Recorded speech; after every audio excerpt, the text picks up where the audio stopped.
à tous. Bonjour. Suis-tu connecté? Est-ce qu'on m'entend? Oui. Est-ce qu'on est en ligne? Oui, bon, ben c'est merveilleux. Il me reste juste à moi à être là. Bon. Merci beaucoup pour ceux qui ont prié pour nous, pour le décès de ma mère. On a eu vraiment un service la semaine dernière. J'en ai-tu parlé? J'ai-tu prêché ici dimanche passé? Non, hein, j'étais pas ici dimanche passé. OK. Je me demandais s'il n'y avait pas eu un autre dimanche entre ce matin et les funérailles. Ah, c'est le mardi que j'ai dit quelques mots. Oui. Vous savez, le service a très bien été. Il y avait beaucoup de gens quand même, hein? Moi, je dirais 150. Probablement plus que ça même, hein?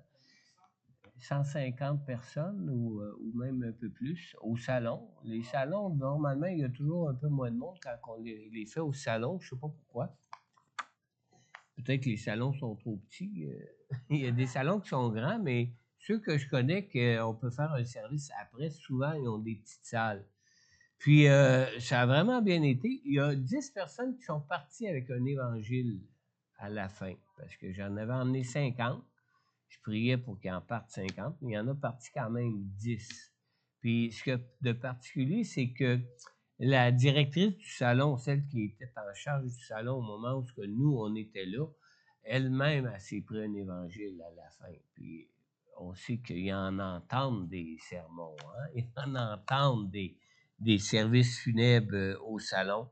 Alors, ça m'a particulièrement touché. Puis, d'avant le salon, quand on s'est installé, et d'après le salon, quand j'ai ramassé toutes nos choses, les choses à Sylvie surtout. Oui, puis c'est elle qui amenait la musique avec la guitare. On avait le petit ampli, les fils, les micros, etc.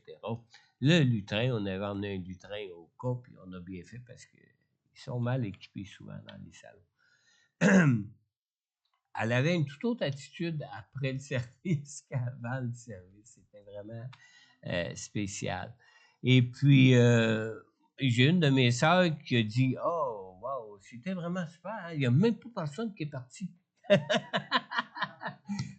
Comme si on faisait fuir le monde quand on emmenait la parole de Dieu. Hein? Alors, mais c'est vrai, hein? Il n'y a même pas personne qui est parti. Je me souviens d'un de mes amis, entre autres, là, avec qui je suis allé à l'école, qui est venu au salon. C'est un ami aussi d'une de mes sœurs et de sa famille. Et puis, quand j'ai appelé les gens à s'asseoir pour le service à 11 heures, il s'est moqué un petit peu de moi, puis il a dit « Hein, tu vas-tu nous faire quelque chose de... » Non, mais tu sais, en moquerie, là. J'ai dit quoi, t'aurais-tu une demande spéciale que... Alors, il m'avait dit « Tu vas-tu nous chanter un petit quelque chose ou je sais pas quoi, là. » J'ai dit « T'aurais-tu une demande spéciale? » Puis il s'était assis en arrière. Puis, c'est drôle parce que je l'avais direct d'en face, chaque phrase que je prononçais. Et puis, il était vraiment touché, finalement. Gloire à Dieu. Non, le Seigneur était là, le Seigneur était présent. Puis, je remercie surtout le Seigneur vraiment d'avoir sauvé ma maman. Était vraiment un témoignage pour les gens du monde, les gens de notre famille, les gens autour de nous, depuis le début qui est devenue chrétienne. Elle a toujours parlé du Seigneur à ses enfants, à ses voisins, à sa famille, à ses amis. Était vraiment un bon témoignage de la gloire de Dieu.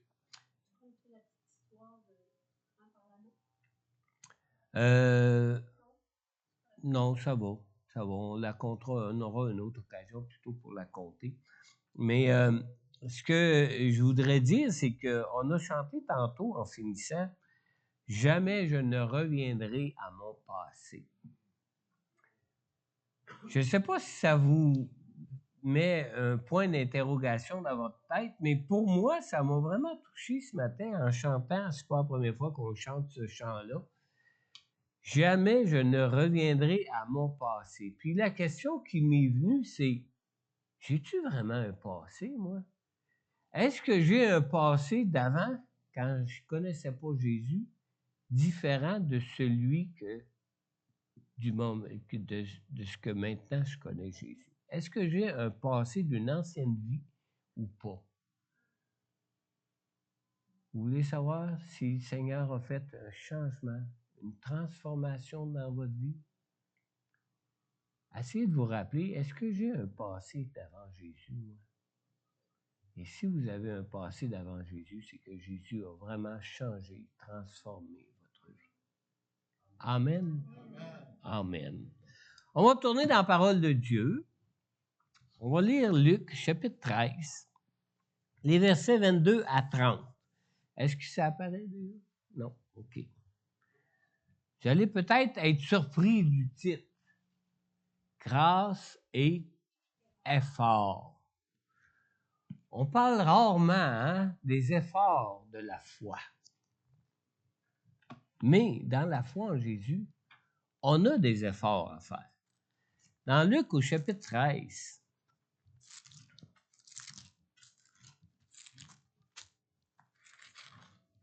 on lit à partir du verset 22. Jésus traversait les villes et les villages, et il enseignait en faisant route vers Jérusalem. Quelqu'un lui dit, « Seigneur, n'y a-t-il que peu de gens qui soient sauvés? » Il leur répondit, « Efforcez-vous d'entrer par la porte étroite. En effet, je vous le dis, beaucoup chercheront à entrer et ne le pourront pas.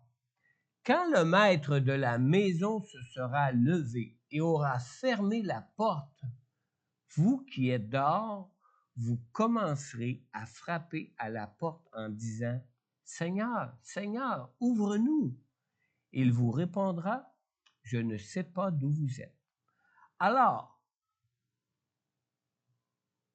vous vous mettrez à dire, nous avons mangé et bu devant toi, et tu as enseigné dans nos rues. Il répondra, je vous le dis, je ne sais pas d'où vous êtes. Éloignez-vous de moi, vous qui commettez l'injustice. C'est là qu'il y aura des pleurs et des grincements de dents, quand vous verrez Abraham, Isaac, Jacob et tous les prophètes dans le royaume de Dieu et que vous serez jetés dehors. On viendra de l'est, de l'ouest, du nord et du sud, et l'on se mettra à table dans le royaume de Dieu. Certains parmi les derniers seront les premiers, et d'autres parmi les premiers seront les derniers. Prions le Seigneur ce matin. Seigneur notre Dieu, merci surtout de ta présence ce matin, Seigneur. Car comme nous l'avons chanté, Seigneur, nous avons besoin de toi plus que jamais. Plus que jamais maintenant dans nos vies, nous avons besoin de toi, Seigneur. Seigneur, que ton Saint-Esprit, que tu nous as donné, Seigneur, pour nous rappeler toutes les paroles que toi, tu as prononcées pour révéler le Père ici-bas, Seigneur. Que ton Saint-Esprit, Seigneur Dieu, ce matin, enseigne nos cœurs. Que ton Saint-Esprit, ce matin, convainque nos cœurs. Que ton Saint-Esprit, ce matin, touche à notre esprit, Seigneur, et qu'on puisse réaliser, Seigneur, que toi-même, tu es là, présent, vivant, puissant au milieu de nous, Seigneur. Et que ce chant, Seigneur, ou ce que nous avons chanté, que nous avons tellement besoin de toi, Seigneur, qu'on peut voir, Seigneur, par ta présence avec nous, Seigneur, durant ce temps de communion avec toi, Seigneur, qu'on puisse te voir, t'entendre, être touché par toi, être rencontré par toi, Seigneur, pour être sauvé à jamais, Seigneur. Car c'est toi qui es venu pour notre salut et c'est toi qui nous sauves dans ta grâce, Seigneur. Conduis-nous, Seigneur. Conduis-nous, Seigneur Dieu, de manière, Seigneur Dieu, à ce qu'on puisse toujours chercher à entrer par cette porte étroite, Seigneur, qui nous permet, Seigneur, et nous assure, Seigneur, de te connaître maintenant et éternellement à jamais, Seigneur. Dans le nom de Jésus, Père, j'ai prié. Amen. Amen. On vient de lire dans le verset 23, Quelqu'un lui dit, « Seigneur, n'y a-t-il que peu de gens qui soient sauvés? » Et il leur répondit, au verset 24, « Efforcez-vous d'entrer par la porte étroite. » Alors, j'ai intitulé mon message ce matin, « Grâce et effort. » C'est pas commun dans une église évangélique où on prêche le salut par grâce de parler, de faire des efforts pour notre salut. Mais vous savez, on est tellement habitué d'entendre que c'est par la grâce qu'on est sauvé qu'on oublie que la grâce du salut de Dieu nous est accordée que dans certaines conditions. Dieu n'accorde pas son salut à n'importe qui. Il y a des conditions pour lesquelles on peut recevoir la grâce de Dieu pour être sauvé dans nos vies. On croit en effet qu'aucun être humain, homme ou femme, ne peut être sauvé autrement que par la grâce de Dieu. Et si on le croit, c'est qu'il y a plusieurs raisons pour lesquelles on le croit. On lit par exemple dans Éphésiens 2:8, la parole de Dieu nous dit ici, en effet, c'est par la grâce que vous êtes sauvés, par le moyen de la foi. Et cela ne vient pas de vous, c'est le don de Dieu. Dans le verset suivant, dans Éphésiens 2, dans le verset 9, la parole de Dieu même nous explique même pourquoi. Ce n'est pas par les œuvres, afin que personne ne puisse se vanter. Puis, la parole de Dieu nous explique même pourquoi on ne peut pas se vanter de nous sauver nous-mêmes. Savez-vous pourquoi? Dans Romains 3:23, on lit ici que tous ont péché et sont privés de la gloire de Dieu. Alors, nous qui sommes pécheurs, comment pourrions-nous nous sauver nous-mêmes? Hein? On n'aurait rien à pouvoir dire ou mettre à l'avant ou mettre en évidence, de dire, regarde, là, moi, je suis capable de me sauver. Non, je suis rien qu'un pécheur, comme n'importe quel homme est un pécheur. Mais dans sa grâce, vous savez, Dieu qui est amour n'abandonne pas à lui-même le pécheur impuissant. Dieu, dans son amour, un Dieu d'amour, n'abandonne pas le pécheur qui est incapable de se racheter lui-même. Il ne l'abandonne pas à ses péchés. Dans le verset suivant, dans le verset de Romains 3:24, on lit que « Et ils sont gratuitement déclarés justes par sa grâce, par le moyen de la libération qui se trouve en Jésus-Christ. » Donc, le salut est gratuit. Amen. Amen. Amen. Le salut est gratuit. Mais remarquez ici que ça dit que ils sont gratuitement déclarés justes par sa grâce. Ça ne dit pas qu'on n'est plus des pécheurs. Ça dit juste qu'il nous déclare juste par sa grâce pour qu'on puisse être sauvés. Alors, seul le sacrifice parfait d'un agneau qui était pur et sans tache, seul ce sacrifice parfait pouvait nous racheter, nous les pécheurs, de tous nos péchés pour nous rendre justes devant Dieu. L'œuvre de l'Évangile, vous savez, c'est valable pour tous. Le salut est offert à tous, et non seulement il est offert à tous, mais il est offert à tous gratuitement. Gratuitement. Dans Hébreux, chapitre 2, dans le verset 9, dans la deuxième partie du verset 9, ça nous dit que nous le voyons, en parlant de Jésus, nous le voyons couronné de gloire et d'honneur à cause de la mort qu'il a soufferte. Ainsi, par la grâce de Dieu, il a connu la mort pour tout être humain. Alors, le salut est offert à tous. Le salut est offert pour tous les êtres humains. Et autant pécheurs peuvent-ils être. Amen. Dieu est mort pour eux. Dieu est mort pour tous. Dans 1 Timothée, chapitre 2, verset 6, on lit aussi que Jésus-Christ s'est donné lui-même en rançon pour tous. Tel est le témoignage rendu au moment voulu. Et sur ces versets de la parole de Dieu, tous s'accordent pour dire que la mort de Christ est toute suffisante pour expier les péchés de tous les hommes, qui qu'ils soient. N'importe quel homme. Mais savez-vous que sur ces versets, ces mêmes versets qu'on vient de lire, certains croient que Dieu accorde à tous la grâce d'être sauvés en Jésus, mais sans aucune condition. Alors, cette doctrine qui croit que tous les humains seront sauvés en Jésus sans condition est appelée, la doctrine est appelée le salut universel ou la grâce commune. Alors, croire que Dieu accorde à tous la grâce d'être sauvés en Jésus sans aucune condition, c'est comme croire que Dieu sauvera tous les humains parce que Jésus a payé le prix pour les péchés de tous. Mais est-ce que tous les humains sont sauvés parce que Jésus a payé le prix pour les péchés de tous?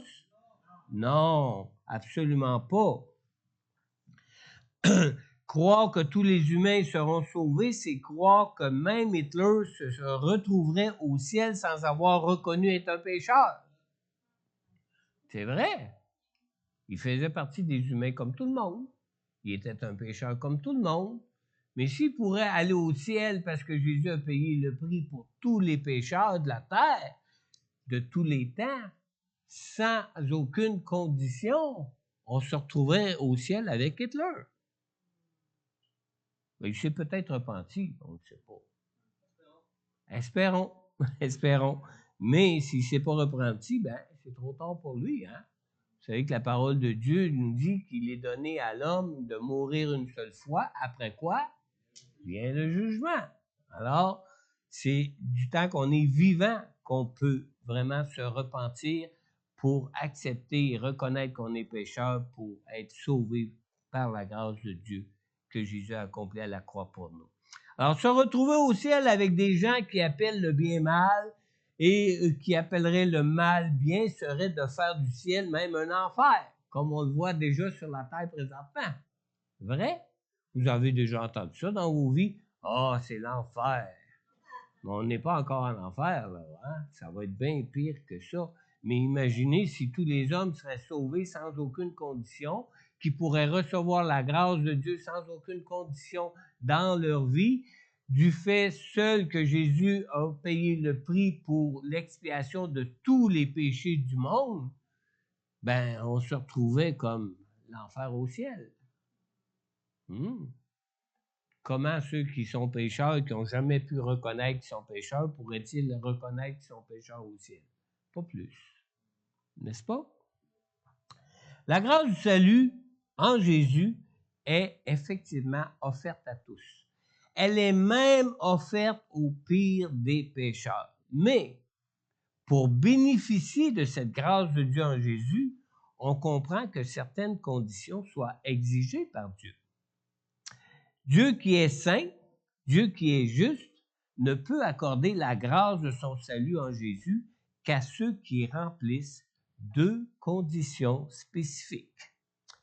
On lit dans Jean 3,16, on lit que, en effet, Dieu a tant aimé le monde qu'il a donné son Fils unique afin que quiconque croit en lui ne périsse pas, mais ait la vie éternelle.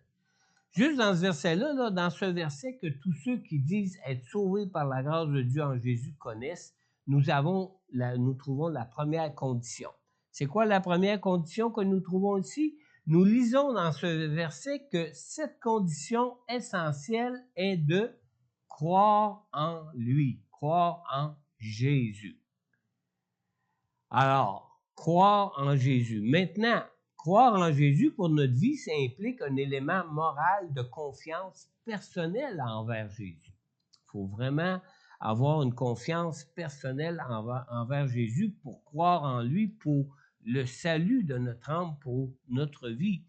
L'expression grecque dans ce verset qui est traduit par croire en lui, vous savez, c'est en grec une expression rare. C'est une expression qui était même presque inexistante, qui n'était pas vraiment souvent utilisée dans le grec de tous les jours, même à cette époque-là. L'expression croire en lui. Mais cette expression définit bien que la foi qui nous sauve implique une confiance personnelle en Jésus.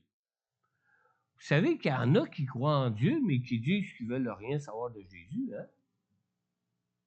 puis qui suivent une foi chrétienne de nom, en tout cas? Est-ce qu'ils ont une foi personnelle pour avoir une confiance personnelle en Jésus pour leur vie? J'en doute, hein? Dans le Nouveau Testament, Jésus est décrit comme étant maintenant vivant au ciel. Ça veut dire quoi si Jésus est maintenant vivant au ciel?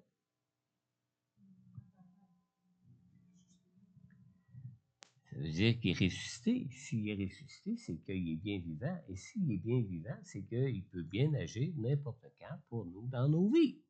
N'est-ce pas? Et ce qui confirme qu'il peut parfaitement aider ceux qui placent leur foi en lui pour leur vie ici-bas. Amen. Alors, vous devez donc croire que Jésus vous aime, qu'il vous aime vous personnellement. Est-ce que Jésus vous aime vous personnellement? Vous devez le croire. Et qu'il est prêt à tout faire pour vous sauver de vos péchés. Amen. La seconde condition est celle de reconnaître nos péchés, de reconnaître que nous sommes pécheurs et de vouloir les abandonner, ces péchés-là. C'est ça, la deuxième condition. On lit dans Acte 2, dans le verset 4. Pierre, au jour de la Pentecôte, quand il a dit aux Juifs qui venaient de crucifier Jésus, qui avait crucifié celui qui était venu pour les sauver, les Juifs ont été touchés, puis ils ont dit « Ah, mais qu'est-ce qu'on peut faire maintenant? » Et Pierre leur dit « Changez d'attitude et que chacun de vous soit baptisé au nom de Jésus-Christ pour le pardon de vos péchés et vous recevrez le don du Saint-Esprit. » Ici, les plus vieilles versions traduisent par, au lieu de changer d'attitude, traduisent plutôt par « repentez-vous ». Alors, la deuxième condition pour être éligible, pour bénéficier de la grâce du salut de Dieu accompli par Jésus à la croix pour nous, c'est de se repentir. Et se repentir, ça signifie littéralement de se tourner dans un sens totalement opposé à celui dans lequel on se dirigeait auparavant. D'accord? Et ce verbe qui se traduit par se repentir, ce verbe parle de faire un tournant spirituel en se détournant de nos péchés pour nous tourner vers Jésus. Amen. Alors, si quelqu'un met sa foi en Jésus, automatiquement, s'il se tourne vers Jésus, il se détourne de ses péchés. Sinon, il ne peut pas recevoir la grâce s'il veut continuer de vivre dans sa vie de péché. Parce que Dieu donnerait impunément sa grâce à quelqu'un qui mépriserait la grâce ou qui voudrait juste être sauvé, mais voudrait continuer dans sa vie de péché. Mais Jésus, à la croix, ce qu'il a accompli, c'est pas juste de payer le prix pour le pardon de nos péchés. Jésus, à la croix, ce qu'il a accompli pour nous, c'est de nous rendre victorieux sur notre chair, sur le diable, sur le péché et la domination du péché dans ce monde. Amen. Croire en Jésus, ça inclut ça. Amen. Alors, ce verbe parle de faire un tournant spirituel en se détournant de nos péchés pour nous tourner vers Jésus. Et la grâce du pardon de nos péchés qui est offerte en Jésus n'est accordée qu'à ceux qui veulent changer de vie. Dans Hébreux 12, 14 même, la parole de Dieu nous dit clairement ici, « Recherchez la paix avec tous et la progression dans la sainteté, sans elle, personne ne verra le Seigneur. » Donc, si on ne veut pas se détourner de nos péchés dans nos vies, on ne peut pas bénéficier de la grâce de Dieu pour en être libéré, pour en être guéri, pour en être délivré, pour pouvoir être changé et transformé dans nos vies. Recevoir la grâce du salut de Dieu offerte en Jésus implique la volonté de faire de Jésus notre Seigneur pour voir nos vies être transformées par lui. La volonté de Dieu qui nous est révélée est que Dieu veut que tous les hommes soient sauvés. Amen. Ça, c'est la vérité de la volonté de Dieu qui nous est révélée dans la parole de Dieu. Mais pour être trouvé sauvé, Écoutez bien, là, pour être trouvé sauvé, non, pour être sauvé. Chaque pécheur doit aussi le vouloir. Si on ne veut pas que Dieu nous délivre des péchés ou des choses, des plaisirs de notre chair qu'on ne veut pas abandonner, Dieu ne le fera pas. Dieu agit en fonction du désir de notre cœur, en fonction de ce qu'on veut dans nos vies. Dans Luc 13, dans le verset 24, Jésus nous dit « Efforcez-vous d'entrer par la porte étroite.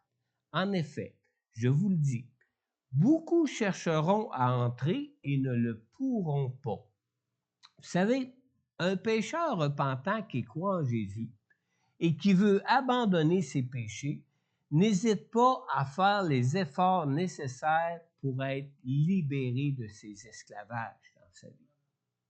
Amen. Croire en Jésus ne signifie pas de se laisser vivre par le Seigneur pour être sauvé. Hein? Comme si on disait, je suis sauvé. Hein?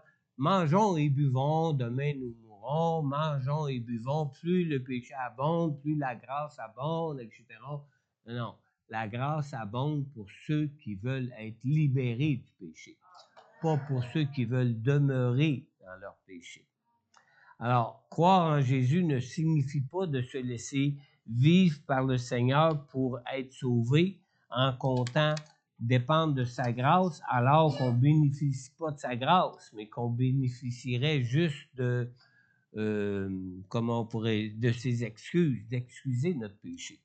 Dans 1 Timothée 6,12, on lit « Combat le bon combat de la foi. Saisis la vie éternelle. C'est à elle que tu as été appelé. Et c'est pour elle que tu as fait une belle profession de foi en présence d'un grand nombre de témoins. » Quand on lit ça, là, moi, je ne sais pas pour vous tous, là, quelle profession de foi en Jésus vous avez fait lorsque vous avez confié votre vie à Jésus, mais lorsqu'on place notre foi en Jésus et que l'on s'engage dans les eaux du baptême comme le Seigneur nous le demande, notre baptême est lui-même un témoignage de notre foi en Jésus. Et de quel témoignage qu'on parle? Dans Romains 6,4, ça nous donne ici, c'est dit que par le baptême en sa mort, nous avons donc été ensevelis avec lui, afin que, comme Christ est ressuscité par la gloire du Père, de même, nous aussi, nous menions une nouvelle vie en Jésus. Alors, on parle vraiment d'un témoignage de puissance de transformation qu'on croit recevoir en Jésus pour ne plus marcher comme on marchait dans notre ancienne vie, pour vivre une toute nouvelle vie en lui, libre de tout esclavage dans nos vies. Amen. Alors, passer par les eaux du baptême est un témoignage public que nous croyons en Jésus et que nous croyons qu'en Jésus, nous allons maintenant mourir à notre vie de pécheur pour ressusciter en Jésus à une nouvelle vie maintenant. Amen. Mourir à sa nature de pécheur, ça exige beaucoup de volonté, vous savez. Beaucoup de volonté. Une volonté qui va même bien au-delà de notre foi. Croire en Dieu et en Jésus, c'est quelque chose. Mais avoir la volonté de marcher en nouveauté de vie, avoir la volonté de mettre de côté notre ancienne vie, c'est quelque chose. On lit dans 1 Corinthiens, chapitre 9, dans le verset 26 et 27, on lit ici « Moi donc, je cours, mais pas comme à l'aventure. Je boxe, mais non pas pour battre l'air. Au contraire, je traite durement mon corps et je le discipline de peur d'être moi-même disqualifié après avoir prêché aux autres. » C'est qui parle ici, là? Les quelques lignes de ces deux versets ont été écrites par l'apôtre Paul. Et vous savez c'est qui l'apôtre Paul? C'est pas n'importe qui l'apôtre Paul. Il est même bien différent de l'apôtre Jean et de l'apôtre Pierre. Mais l'apôtre Paul, c'est un homme qui a vécu des expériences spirituelles extraordinaires avec le Seigneur. Et c'est pas parce qu'il a vécu des expériences spirituelles extraordinaires avec le Seigneur qui négligeait son besoin de sanctification dans sa vie, en disant, bah, je connais Dieu, puis j'ai eu tellement des expériences spéciales avec lui, oh, Dieu va s'occuper de ça lui-même. Hein? Pas besoin de me forcer pour ça. Hein? Non, non, non, non, pas du tout. Hein? L'apôtre Paul a d'abord eu, vous savez, une rencontre surnaturelle avec Jésus qui l'a emmené à croire en Jésus. Si vous voulez lire cette histoire-là, c'est dans Acte 9, dans le verset 1 à 30.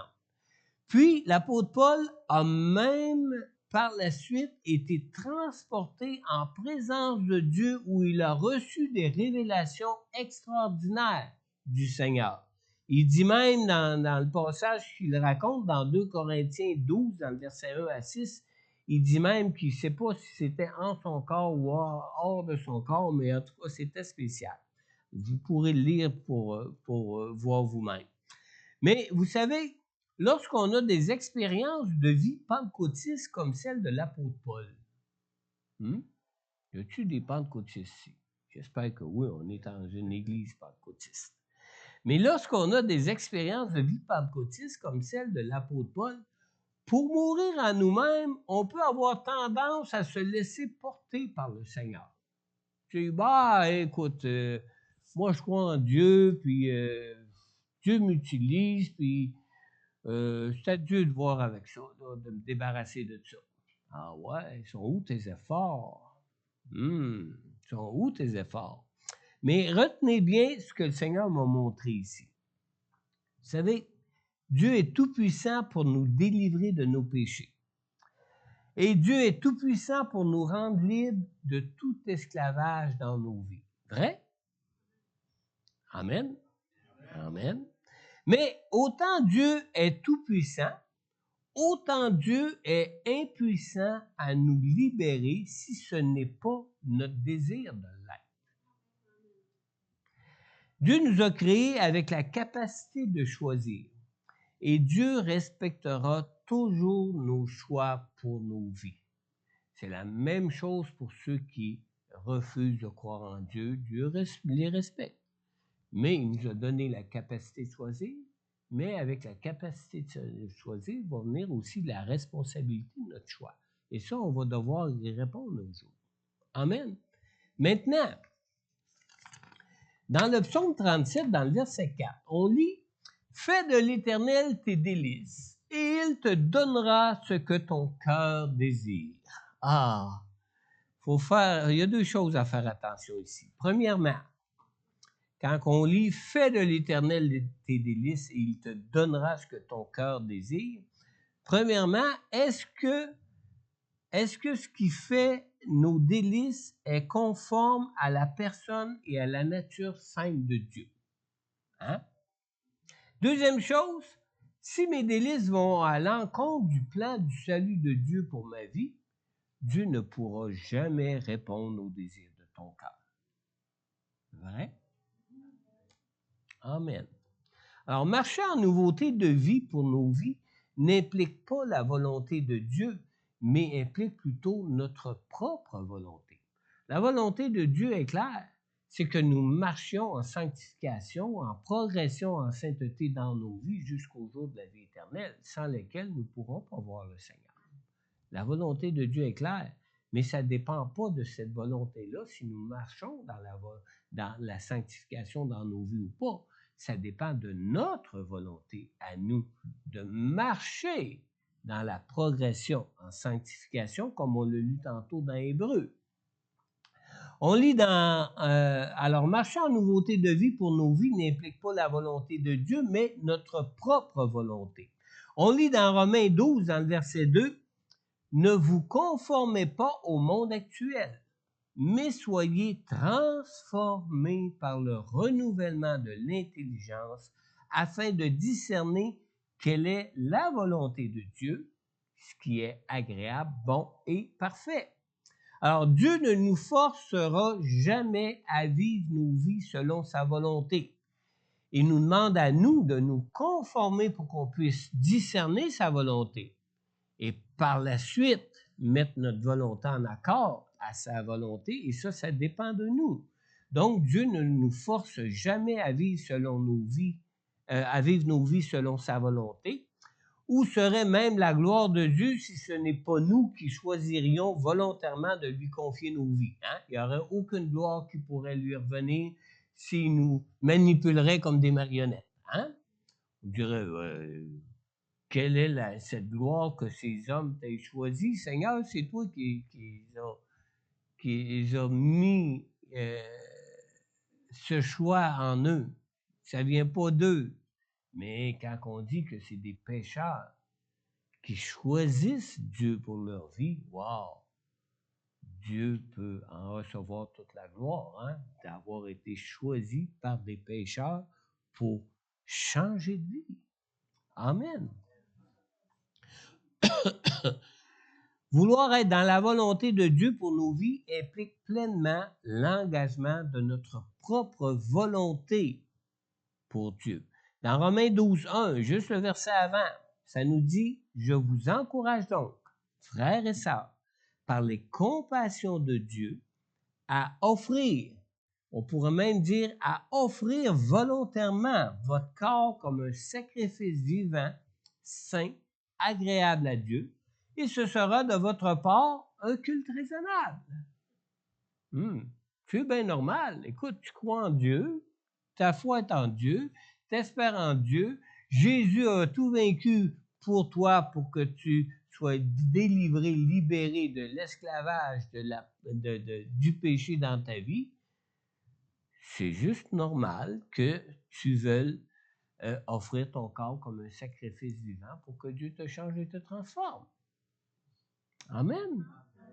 Alors, ça prend une volonté personnelle bien engagée à faire la volonté de Dieu pour arriver à offrir nos corps comme un sacrifice vivant pour Dieu. Vous savez, quand ils offraient des sacrifices dans le temple, c'était des animaux morts qui étaient mis sur l'autel. Les animaux morts, on les mettait là, ils brûlaient, ils faisaient de la fumée qui montait vers Dieu, et puis tout le monde était content.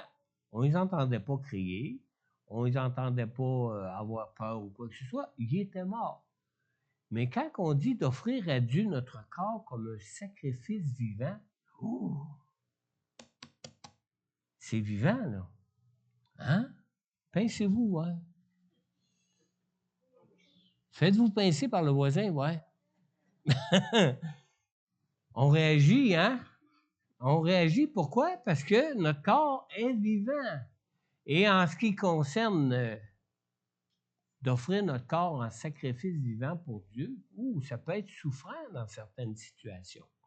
Parce qu'il réagit, notre corps. Oh non, non, lui, il veut pas, hein? Oh non, non, lui, c'est pas dans ses plans, ça. Oh non, non, c'est pas ça, moi, que je veux. Alors, le corps, lui, il réagit. Il est offert en sacrifice vivant et ça prend toute une volonté pour aller au-delà de ça. Est-ce qu'il y en a qui ont peur d'aller chez le dentiste ici? Oh, il y en a qui anticipent déjà d'avance, même longtemps d'avance, un rendez-vous chez le dentiste parce qu'il y en a qui sont très sensibles quand on touche à leurs dents. Et déjà, ou d'autres sont très sensibles à juste la piqûre pour enlever toute sensibilité, hein? Et il y en a qui en viennent presque malades juste à savoir qu'ils vont aller chez le dentiste, puis il y en a même qui vont jamais chez le dentiste. Moi, j'ai une de mes cousines qui avait un hernie discale, qui a vécu avec ça tellement longtemps, toute sa vie. Vous savez-vous pourquoi? Elle avait peur des docteurs. Elle n'est jamais allée chez le docteur. Elle a vécu grosse de même toute sa vie parce qu'elle était trop en sueur de souffrance à cause de son hernie discale. Et puis, ça l'indisposait tellement que toute sa vie, elle en était chamboulée, mais elle restait de même le restant de sa vie tellement qu'elle ne voulait pas aller voir un médecin parce qu'elle avait peur, le médecin. Elle avait peur qu'il la fasse souffrir. Je ne sais pas pourquoi qu'elle ne réalisait pas qu'elle souffrait déjà, puis elle souffrait déjà beaucoup trop même. Amen. C'est la même chose pour nous. Ça prend une volonté de faire, ça prend une volonté bien arrêtée. C'est là où on a des efforts à faire pour mourir à nous-mêmes et vivre en nouveauté de vie. Alors, ça prend une volonté bien engagée à faire la volonté de Dieu pour arriver à offrir nos corps comme un sacrifice vivant pour Dieu. Et je sais pas pour vous, mais moi, je trouve que ça ressemble drôlement à la discipline que l'apôtre Paul devait imposer à son corps qu'on peut lire dans 1 Corinthiens, ou qu'on a lu tantôt dans 1 Corinthiens 9, 26 et 27. Puis ça ressemble aussi même aux efforts dont Jésus nous parle ici dans notre texte de ce matin. Dans Luc 13, 24, où ce qu'on a lu, « Efforcez-vous d'entrer par la porte étroite. En effet, je vous le dis, beaucoup chercheront à entrer et ne le pourront pas. » Pourquoi qu'ils ne le pourront pas? Parce qu'ils n'auront pas fait assez d'efforts pour faire taire leur chair et pour marcher par l'esprit. Amen. Même si nous savons que c'est Dieu qui nous sauve par sa grâce, nous pouvons avoir tendance même à penser qu'il pourrait y avoir deux portes pour accéder à Dieu. La porte utilisée dans Luc ici, là, quand il dit en effet, efforcez-vous d'entrer par la porte étroite, le mot porte qui est utilisé ici dans Luc désigne une porte de maison. Tandis que le mot porte qui est utilisé dans le passage équivalent dans Matthieu 7, 13 désigne plutôt un portique de ville ou un portique d'un palais. C'est drôle, hein? C'est pas le même mot qui est utilisé, mais c'est tous les deux traduit de faire des efforts pour passer par la porte étroite. Alors, c'est deux mots différents qui est traduit par la même porte. Une petite porte, vous savez, une petite porte de maison peut représenter le passage difficile de la repentance, tandis qu'une porte de palais peut nous sembler une entrée plus commode et moins humiliante, peut-être. Mais malheureusement, certains peuvent être tentés à revendiquer devant Dieu leur propre justice ou leurs bonnes œuvres pour être accueillis par le Seigneur.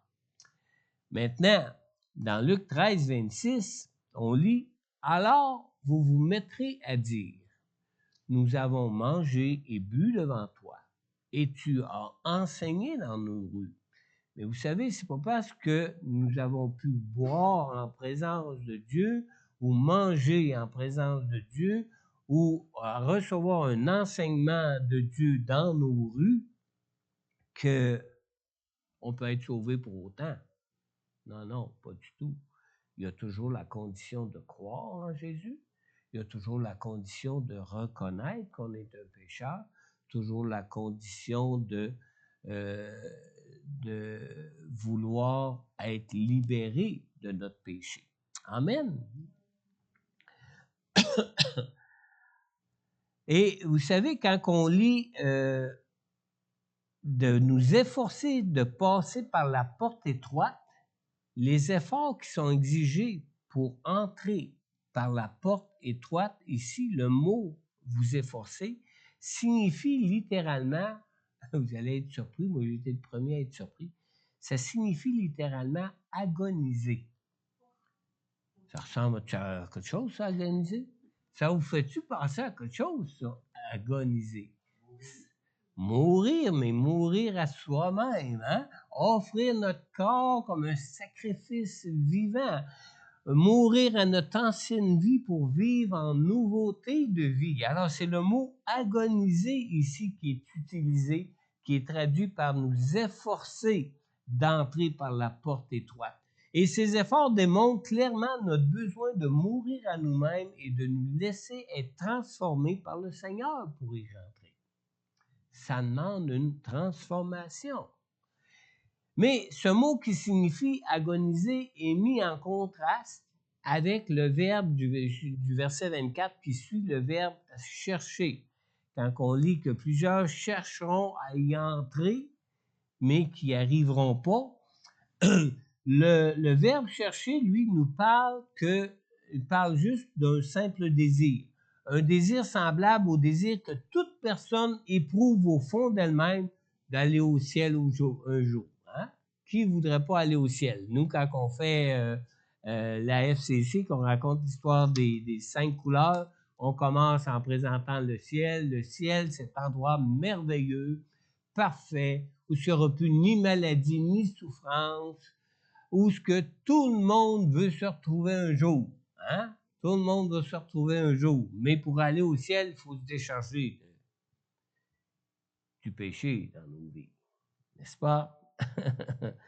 Alors, ça ne parle pas d'un désir qui peut nous demander des efforts, mais juste que c'est le désir de dire, on va tous aller au ciel. Même que les gens croient aujourd'hui qu'ils vont tous se retrouver au ciel. Ils connaissent plus Jésus, connaissent plus Dieu, ils ne font plus de différence entre le bien et le mal, mais ils sont sûrs que tout le monde va se retrouver au ciel un jour.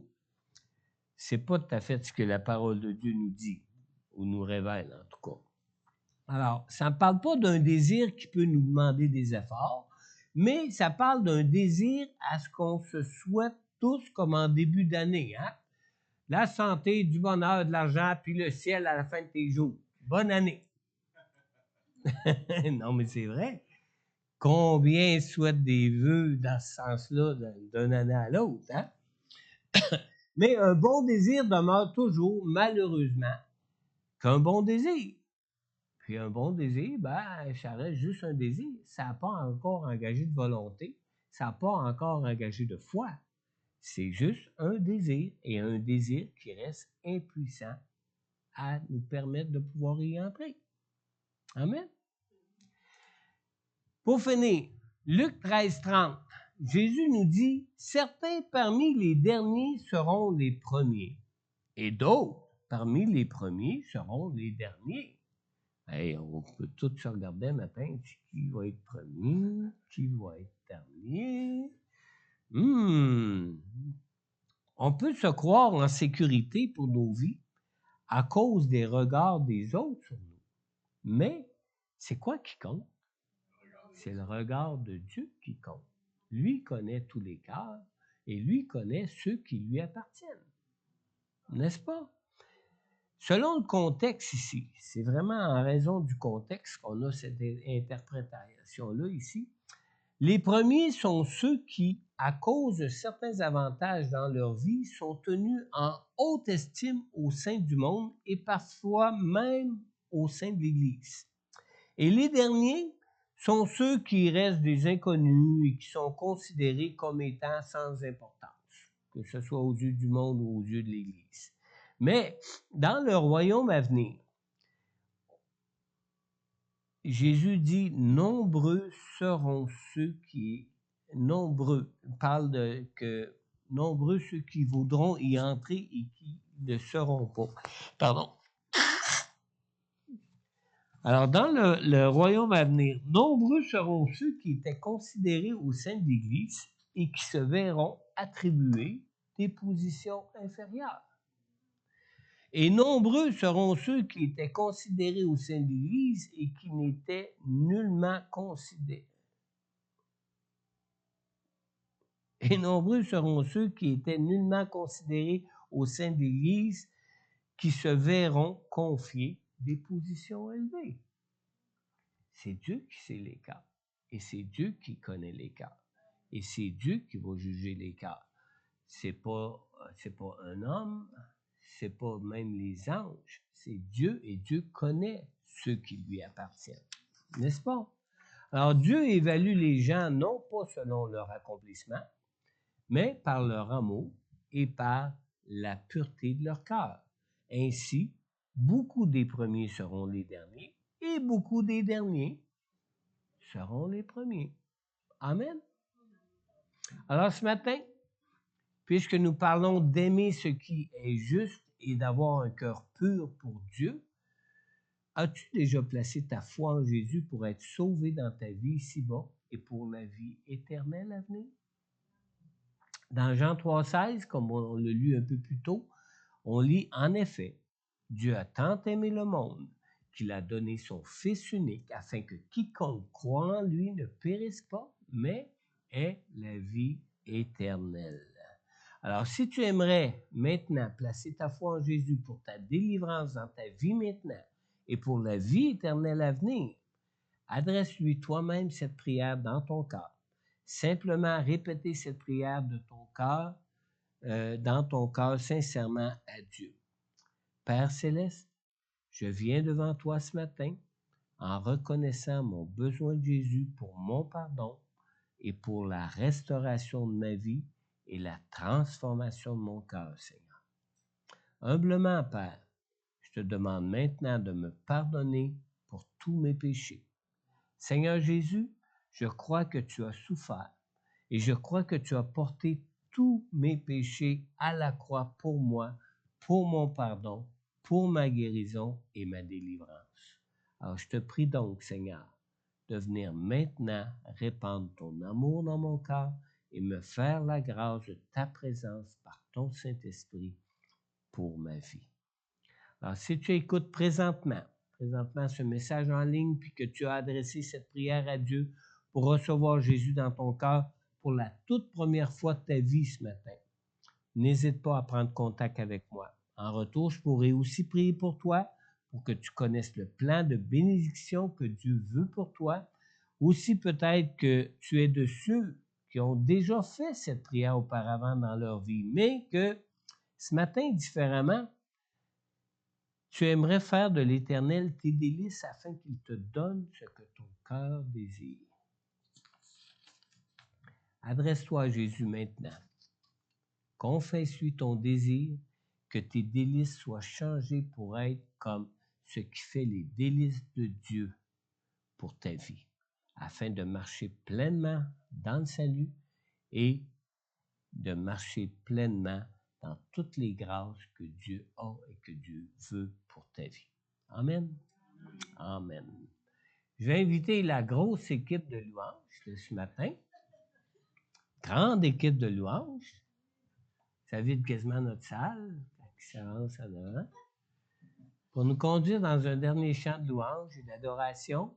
Puis si quelqu'un aimerait s'avancer pour des prières, quel que soit le besoin, que ce soit même en rapport avec la prédication ou pas, quel que soit votre besoin, quelque chose que vous aimeriez adresser à Dieu, comme on l'a chanté, on a tant besoin de lui. Avancez-vous, on va confier votre prière au Seigneur. Amen.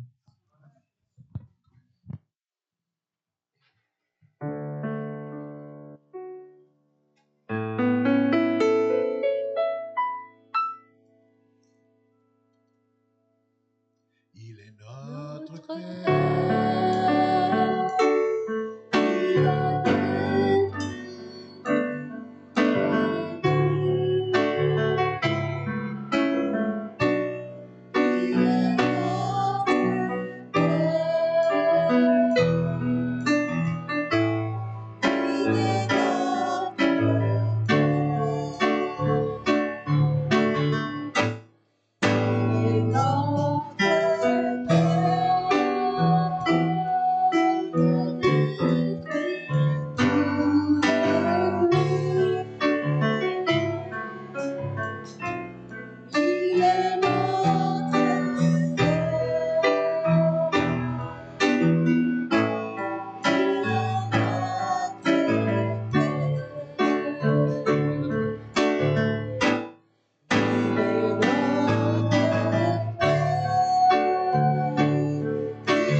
Amen, amen. Seigneur, merci, Seigneur, car tu es vraiment celui qui est notre paix, Seigneur. Seigneur, merci parce que tu nous dis dans ta parole, Seigneur, que celui que tu rends libre est réellement libre, Seigneur. Seigneur, donne-nous cette grâce, Seigneur Dieu. Donne-nous cette grâce, Seigneur Dieu, de pouvoir, Seigneur Dieu, te remettre, Seigneur, remettre à tes pieds, remettre au pied de ta croix, Seigneur Dieu, toutes choses de nos vies, Seigneur Dieu, qui pourraient encore nous créer des soucis, Seigneur. Donne-nous cette grâce, Seigneur Dieu, de pouvoir nous abandonner encore plus à toi, Seigneur, pour être encore plus, être changé, être transformé par toi en toutes choses, Seigneur. Seigneur, tu as dit à Pierre, quand tu seras affermis tes frères, Seigneur.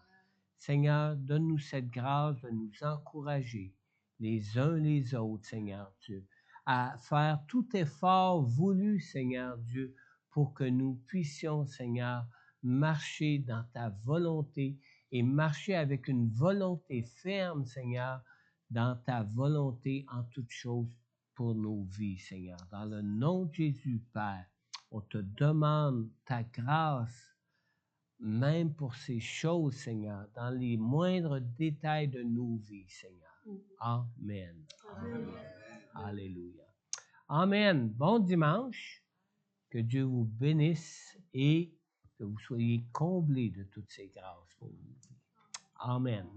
N'oubliez pas de passer par le café, on a des belles choses pour vous aujourd'hui.